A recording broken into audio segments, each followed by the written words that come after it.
Hermanos, amigos que nos acompañan, quiero presentar algunas lecciones sobre la Iglesia de Cristo. Jesús dice en Mateo 16:18, edificaré mi iglesia. Esa promesa fue cumplida el día de Pentecostés, después de la resurrección de Cristo, y leemos de esto en Hechos de los Apóstoles, capítulo 2. Ahora, Cristo edificó su iglesia. Él tiene una iglesia ahora. Le pertenece a Cristo porque la compró con su propia sangre. Es lo que dice el apóstol Pablo en Hechos capítulo 20, cuando está hablando con los ancianos de la iglesia de Éfeso. Y dice en Hechos 20:28, la iglesia del Señor, la cual Él ganó por su propia sangre. Así es que la iglesia fue establecida por Cristo. Existe ahora en la actualidad. Y desde luego es de suma importancia. Cristo dio su vida por ella. Efesios 5:25, Cristo amó a la iglesia y se entregó a sí mismo por ella. ¿Quién dirá, pues, que la iglesia no es importante? ¿Quién se atreve a enseñar que uno no necesita ser miembro de la iglesia de Cristo para ser salvo? El hecho es, la Biblia enseña que es lo que es la iglesia. La iglesia son los salvos. Los que son salvos son añadidos a la iglesia. Hechos 2:47. Personas que menosprecian la importancia de la iglesia o son ignorantes de la Biblia o simplemente rechazan lo que la Biblia enseña.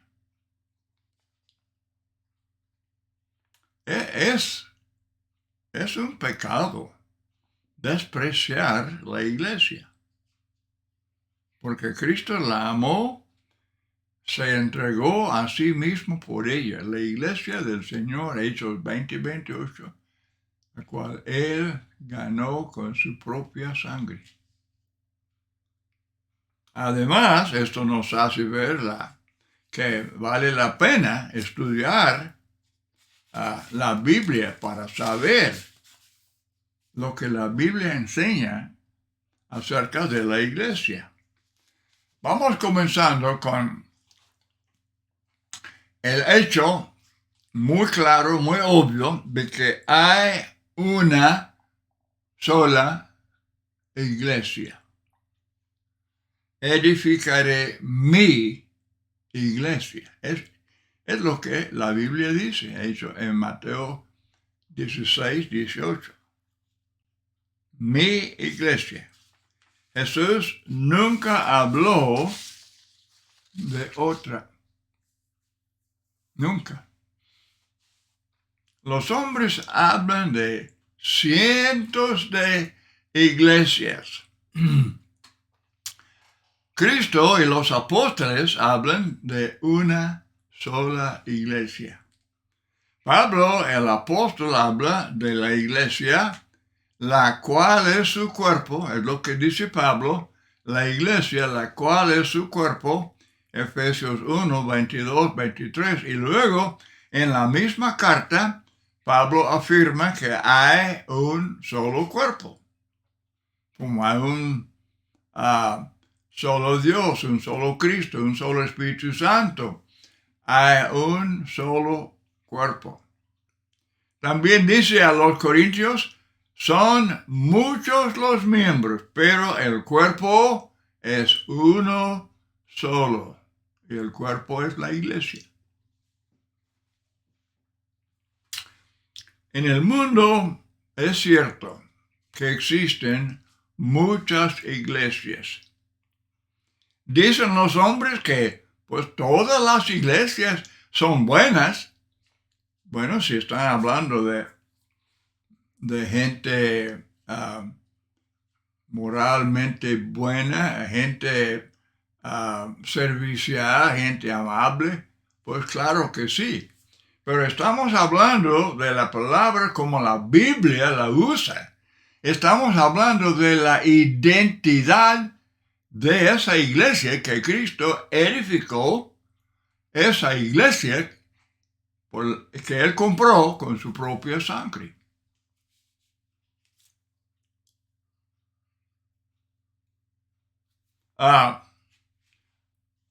Desde luego, las iglesias establecidas por los hombres, aunque ni siquiera son mencionadas una sola vez en la Biblia, pero los hombres, los miembros de esos grupos religiosos, dicen que son la iglesia verdadera, la genuina, cuando ni siquiera aparece una sola vez en la Biblia. ¿Cómo puede ser la verdadera cuando ni se menciona en la Biblia?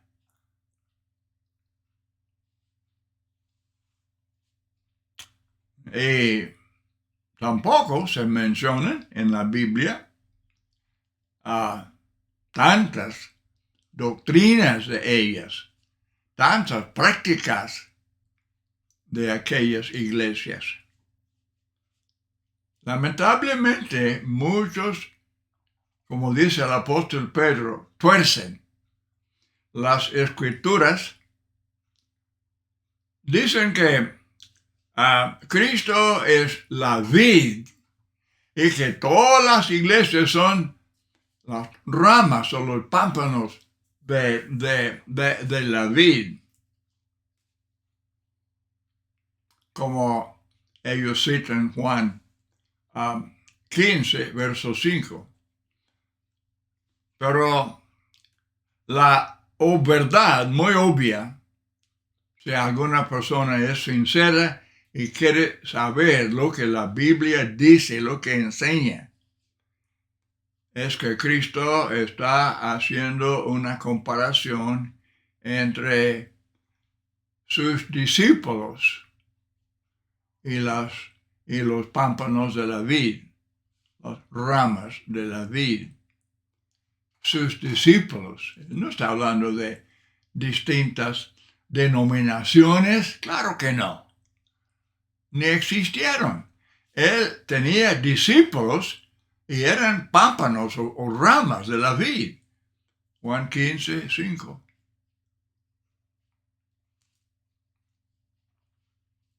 Yo soy la vid y vosotros, hablando a los discípulos, vosotros, los pámpanos. El que permanece en mí y yo en él, este lleva mucho fruto. El que en mí no permanece será echado fuera como pámpano y se secará. Y quedar en Cristo es estar en su cuerpo. Ser añadido o bautizado en su cuerpo, y luego el cristiano persevera como miembro de su cuerpo. como pámpano, como rama de la vid.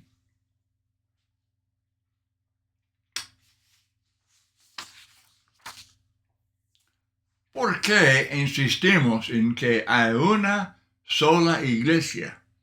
Y no muchas iglesias como los hombres enseñan. Porque la Biblia enseña en tantos textos que la iglesia es el reino de Cristo, es el cuerpo de Cristo, es la esposa de Cristo, es el templo de Cristo, es su esposa. Y Cristo tiene ¿cuántas esposas? Cristo tiene ¿cuántos cuerpos? ¿Cuántos templos? ¿Cuántos rebaños? No. Ese concepto no cabe. No se encaja en estos textos. Una sola, un solo cuerpo, una sola esposa, un solo reino, un solo rebaño. Estas son palabras para describir varios aspectos de la iglesia, pero la iglesia es una sola iglesia. Pablo dice enfáticamente en Efesios 4, y del 4 al 6, como él dice que hay un solo Dios y un solo Cristo, un solo Espíritu Santo, un solo cuerpo, un solo bautismo y así. Él habla con toda claridad sobre este asunto. Amados amigos, espero que me escuchen bien. Hablando de la iglesia, estamos hablando de los salvos. Estamos hablando de los que han sido perdonados de sus pecados. Son justificados. Ahora son hijos de Dios. Y esto se afirma clara y enfáticamente en Hechos capítulo 2, cuando los 3,000 fueron bautizados, cuando Pedro predicó guiado por el Espíritu Santo, cuando él dijo a la gente que deberían arrepentirse y bautizarse para perdón de pecados. El último versículo, Hechos 2:47, dice que fueron añadidos a la iglesia.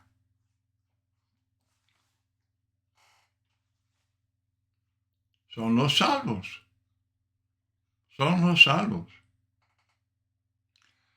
La palabra iglesia literalmente son los llamados.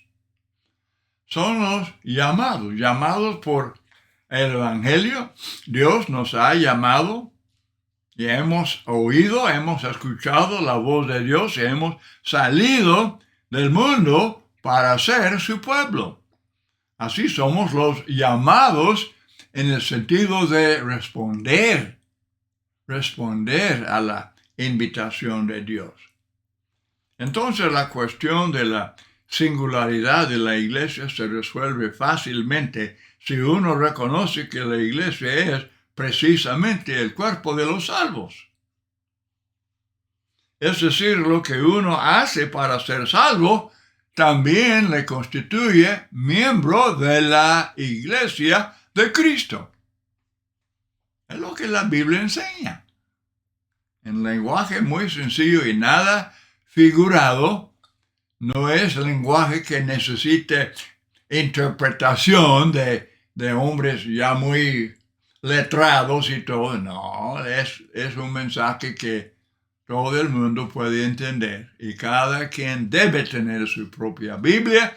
Cada quien debe estudiar su propia Biblia. Cada quien debe usar su propia cabeza, la inteligencia que Dios le da. Y no ser llevado y guiado por lo que me dice, lo que me enseñe, lo que practiquen. No, Señor. Dios envía su mensaje a cada uno de nosotros, a usted, individualmente. Lea su propia Biblia, siempre preguntando, ¿qué es lo que me dice a mí para ser salvo?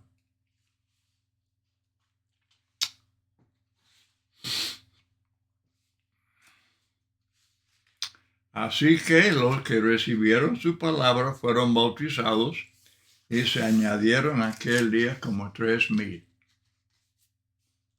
Esto es lenguaje que nadie puede mal entender. Así comenzó la iglesia. Estos obedientes, estos que fueron añadidos, fueron la primera iglesia.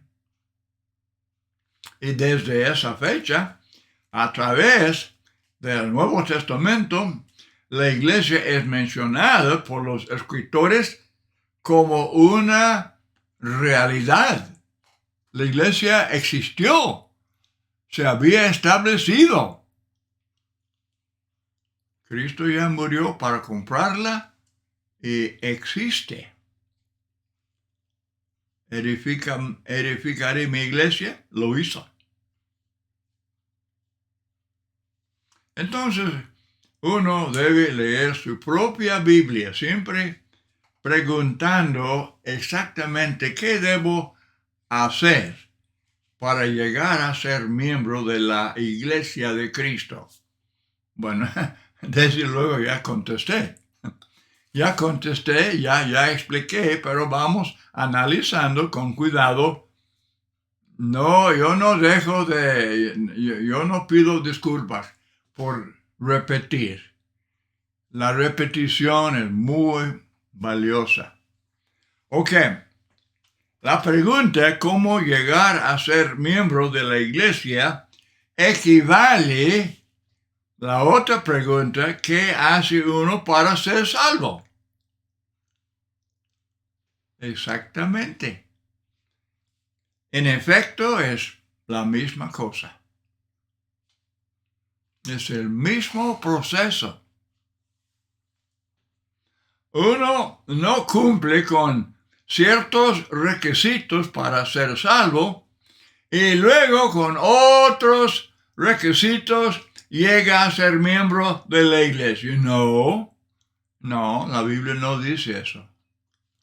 Los hombres tal vez pueden tener sus muchos reglamentos y cosas que, según ellos, son requisitos o son necesarios para ser miembros de su iglesia.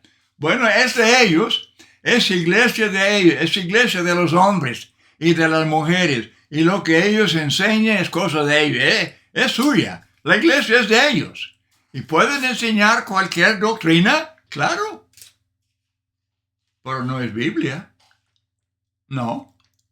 Ellos no están hablando de la salvación que obtenemos en Cristo. Ellos nada más tienen su religión y están contentos y les gusta y les conveniente y es popular y que allá ellos. Pero si usted, mi amigo, si usted es sincero y usted quiere ser salvo, usted quiere ser miembro de la iglesia que Cristo compró con su sangre, son los pasos de obediencia al Evangelio. Lo vemos en Hechos capítulo 2. Muy claro.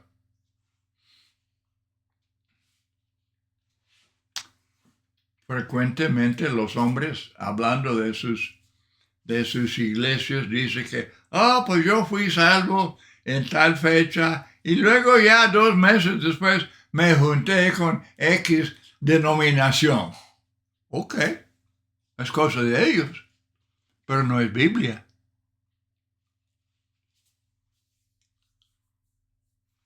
Les gusta, pero a ellos, pero a Dios no. A Cristo no. Lo que le gusta a Cristo es que hagamos lo que la Biblia enseña. Lo que la Biblia enseña en palabras bien claras y sencillas.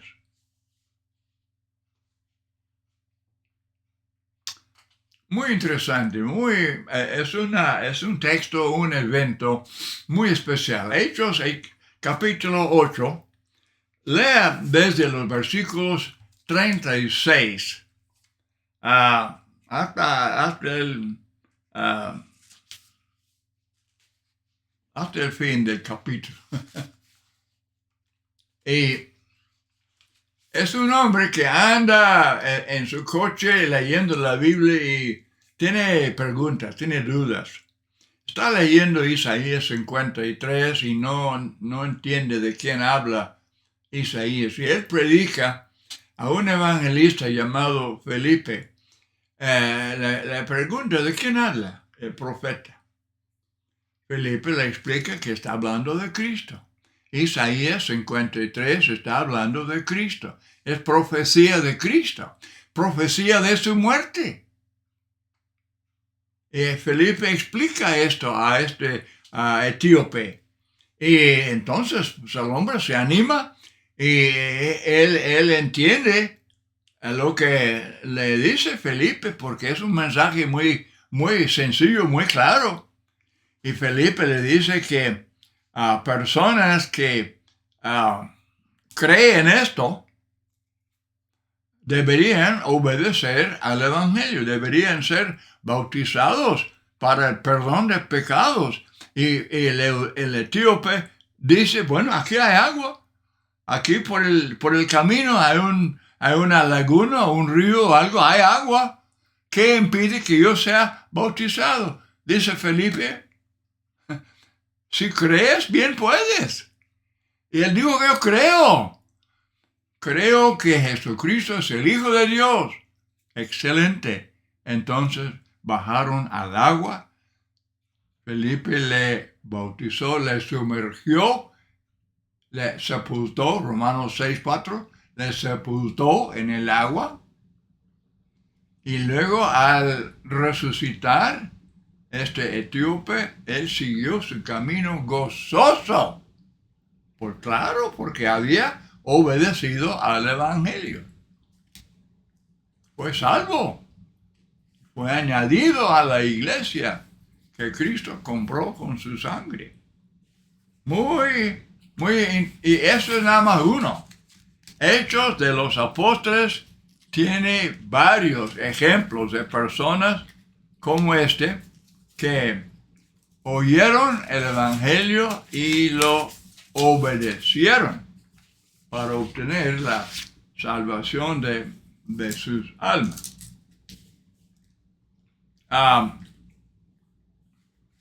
Entonces, este hombre, este etíope, él no tuvo que, cuando Felipe, cuando él pregunta, aquí hay agua que impide que yo sea bautizado, Felipe no le dijo, bueno, espérate, tú tienes que contar alguna experiencia para indicar que el Espíritu Santo está obrando sobre su corazón. No, eso no. Lea Hechos 8, los últimos versículos de Hechos 8. No los últimos, es nada más la sección como de verso 26 al 30, más o menos por ahí, Hechos 8. Pero no hay nada de eso de, hay que contar alguna experiencia de gracia. No. La gracia es el favor de Dios para perdonarnos. ¿Cuándo? Cuando obedecemos al Evangelio. Así de simple. Así de simple. Si alguien habla de la gracia de Dios, excelente. Yo también, hay muchísimos textos. Y la gracia de Dios significa que Dios perdona a los que obedezcan al Evangelio. Es lo que leemos en el libro de Hechos y también en las epístolas. Por ejemplo, hay iglesias que los hombres han establecido, iglesias que no son mencionadas en la Biblia, pero dicen que para que alguien sea bautizado, los miembros tienen que hacer una votación. Hay que levantar, hay que votar a favor o en contra de que este fulano sea bautizado.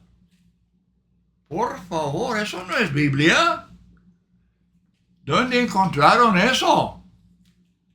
¿En el catálogo de alguna empresa o qué? ¿Dónde? La Biblia no. El día de Pentecostés, 3,000 fueron bautizados. ¿Quiénes votaron por ellos? ¿Quiénes votaron por los 3,000? A los hombres les encanta inventar reglamentos, pero son necios. Son reglamentos necios. No son bíblicos. Uno oye el Evangelio, cree y quiere obedecer. Dice el apóstol Pedro, entonces, arrepentirse de todos sus pecados. Dios le perdona si usted se ha arrepentido. Y habiendo hecho confesión de fe en Cristo, es bautizado, sumergido en agua, en el nombre del Padre, del Hijo y del Espíritu Santo, para perdón de pecados. Hechos 2:38. Palabras del Espíritu Santo. Hechos 2:38. Para el perdón de pecados. Y todos saben. Yo desde luego, pues, el español no es mi idioma nativo. Pero yo estoy hablando con los que, pues, el español es su idioma. ¿Y para? ¿Qué significa? Para. Es para obtener el perdón de pecados. Yo sé que estos sectarios, los que son de religiones humanas, ellos dicen, no es para, es por. No, señor. La palabra griega es E-I-S, es. No es por, es para obtener. Siempre mira hacia adelante y no mira hacia atrás. No significa por causa de, sino para obtener. Y usted está pensando, pero hermano, ¿por qué está hablando con tanto detalle de ese punto? Porque es indispensable que uno entienda una sencilla palabra hispana, para. Su salvación depende. Su salvación depende de que entienda la palabra para. Porque los bautistas y todo, bueno, los evangélicos dicen, no, es por. No, señor. No hay léxico griego, no hay diccionario griego, no hay nada que traduzca la palabra es como por. No, es para. Es para. Siempre mira hacia adelante. Para obtener. Estoy enfatizando esto porque tiene que ver con cuándo obtener el perdón de pecados. ¿Cuándo? ¿Antes o después del bautismo? Es después. Uno es bautizado para obtener el perdón de pecados. No lo tiene ya por la fe sola, no. No la tiene por alguna experiencia, según ellos, una supuesta experiencia de gracia. No. No es por votación de la gente. No. Es porque uno sinceramente cree, sinceramente se arrepiente, hace confesión de fe que Cristo es el Hijo de Dios y luego es bautizado obedeciendo de corazón el Evangelio y es perdonado, es salvo, es Hijo de Dios, añadido a la iglesia. Y todo lo que estoy enseñando es súper sencillo, súper entendible. Todo el mundo, un niño de primaria, leyendo estos textos, puede aprender lo que la Biblia enseña con respecto a la salvación y con respecto a la iglesia que Cristo compró con su sangre. Este estudio es largo. Yo estoy leyendo de una lección de unas 20 páginas y con todo gusto yo le mando este estudio escrito. Usted me manda un email, Wayne Partain, número 1, @gmail.com. Con todo gusto yo le mando este estudio porque tiene muchos textos y muchos puntos que usted puede estudiar examinándolo con su propia Biblia. Dios mediante, vamos a continuar este estudio porque es, como digo, es un estudio largo. Pero hemos tocado ahora, en esta lección hemos tocado los puntos básicos, principales en cuanto a cómo obtener la salvación y cómo ser miembros de la iglesia que Cristo compró con su sangre. Muchas gracias por acompañarme en este estudio y que el Señor le bendiga.